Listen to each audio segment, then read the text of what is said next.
बिस्मिल्लाहिर्रहमानिर्रहीम। अस्सलाम वालेकुम। मैं मियां मोहम्मद अशफाक हूँ। मुल्क में इस वक्त घड़ी घड़ी हो रहा है।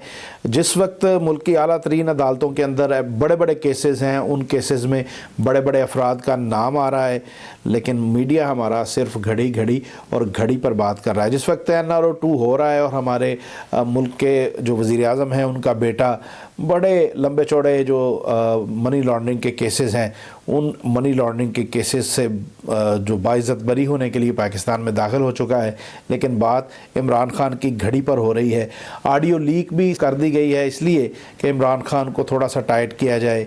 उसके बाद अहमद शफीक भी मंज़र पर आए हैं। उन्होंने भी कहा कि ये हमारी जो घड़ी है मैंने नहीं ख़रीदी और मुझे इसका बहुत नुकसान हुआ है। अगर आपने नहीं ख़रीदी तो आपका नुकसान क्यों हुआ, क्यों आपको लोग उठा कर ले गए? और लग ये रहा है कि ख़ासा जो उनका सॉफ्टवेयर है वो अपडेट हुआ है।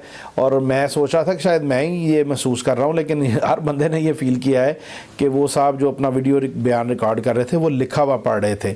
अब उमर फ़ारूक कहते हैं कि मैंने ख़रीदी। उन्होंने ये साबित करना है, इमरान खान ने उनके ख़िलाफ़ केस बरतानिया में कर दिया है। कभी कहते हैं ये फ़रा ने ख़रीदी, कभी कहते हैं फ़रा ने बेची, कभी कहते हैं जुल्फ़ी बुखारी ने बेची।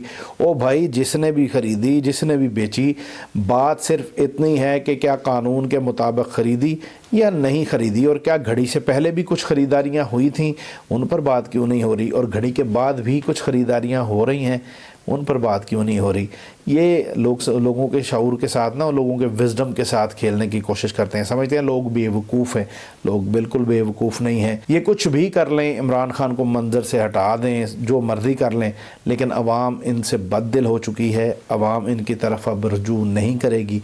अवाम के लिए ये एक नफ़रत का सिंबल बन चुके हैं, और इस नफ़रत को कम करने के लिए इनकी जानिब से कोई इक़दाम भी नहीं किए जा रहे, बल्कि उनको बढ़ाने के लिए ये अपना हर रोज़ कोई ना कोई ऐसी बात करते हैं, कोई ऐसा अमल करते हैं जिससे अवाम के दिलों में इनके लिए नफ़रत बढ़ती जा रही है। कुछ ऐसे लोग आएँ, भले नए हों, उनको काम ना आता हो, लेकिन सीख जाएंगे। ये कम से कम घर की चोरनियाँ, जिनको पता है कि मतलब चाबी कहाँ रखी जाती है, जिनको पता है पैसे कहाँ पड़े होते हैं, ये घर की चोरनियाँ एक दफ़ा हमारे मुल्क का जो है वो जान छोड़ दें, उसके बाद इंशाल्लाह मुल्क बेहतरी की तरफ बढ़ जाएगा। एक वीडियो मंजर आम पर आई है, सारा सोशल मीडिया भरा पड़ा है कि बलूचिस्तान के जो बताया ये जा रहा है, मुझे कन्फर्म नहीं है, कि बलूचिस्तान के जो चीफ सेक्रेटरी हैं वो मीटिंग कर रहे हैं और चूहा उनकी जो फ्रूट केक है उसको खाया जा रहा है। तो मैं वो वीडियो देख रहा था और मैं सोच रहा था कि यार ये चूहा तो केक खा रहा है, लेकिन इसी तरह से मेरे मुल्क को भी खाया जा रहा है।